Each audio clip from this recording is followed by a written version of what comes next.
శ్రీ లలితా సహస్రనామ స్తోత్రంలోని 574వ నామం ప్రజ్ఞాన ఘనరూపిణి. మంత్రస్వరూపంలో శ్రీ ప్రజ్ఞాన ఘనరూపిణ్యై నమః.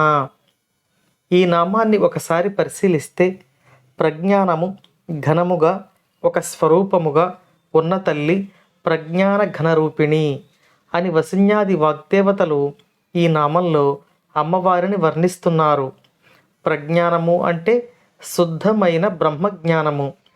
లేశమాత్రమైన ఈ ప్రపంచం యొక్క స్పర్శ అంటే ఏది అశాశ్వతమో దాని యొక్క స్పర్శ లేకుండా శాశ్వతుడైన నిత్యుడైన ఆనంద స్వరూపుడైన పరబ్రహ్మము యొక్క జ్ఞానమును, పరబ్రహ్మము ఏ జ్ఞానము ద్వారా సాధకునికి లభ్యమవుతాడో అటువంటి శుద్ధ సత్వజ్ఞానము తన స్వరూపముగా కలిగిన తల్లి అని ఈ నామంలో వసిన్యాది వాగ్దేవతలు అమ్మవారిని కీర్తిస్తున్నారు.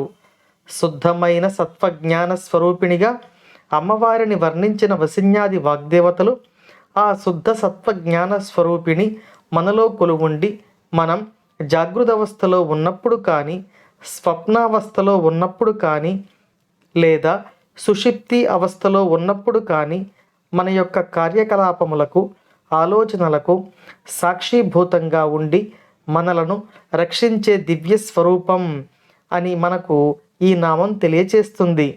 మన మనసు ఈ ప్రపంచంలోని వివిధ రకాల వస్తువులతో సంపర్కం చెంది ఉన్నప్పుడు కూడా అమ్మవారు సాక్షిభూతురాలిగా ఉంటారు తప్ప ఈ ప్రపంచం యొక్క సంపర్కము ఏమి అంటే అజ్ఞానము యొక్క సంపర్కం ఏమీ అంటని దివ్య జ్ఞాన స్వరూపిణిగా అమ్మవారిని ఈ నామంలో వసిన్యాది వాగ్దేవతలు కీర్తిస్తున్నారు.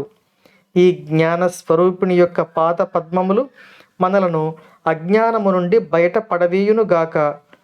ఓం శ్రీమాత్రే నమః.